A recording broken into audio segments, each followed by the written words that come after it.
একটা কথা বলি, আমার অফিস থেকে ইংলিশটা উঠে দেই আমরা, ইংলিশের দরকার নেই। হ্যাঁ, মানে এরা ছোটবেলা থেকে ইংলিশ শুনলে আমার একটু অসুস্থ লাগে।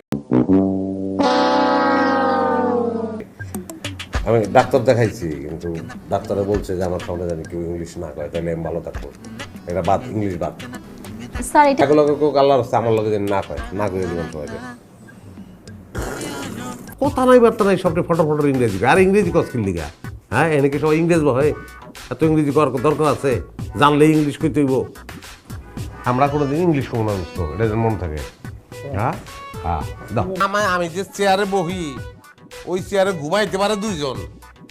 হ্যাঁ, এই যে বই রয়েছে আরামে। হ্যাঁ হ্যাঁ, বিশাল কোম্পানির মালিক আমি এখন। আমার লিগে আলাদা একটা রুম। কেমনে করে বুঝতো? 6 months later. পুরা ব্যবসা বাণিজ্যের একেবারে সর্বনাশ করে ফেলেছে। তুমি তো বলছিলে যে তারে এমডি বানাতে হবে।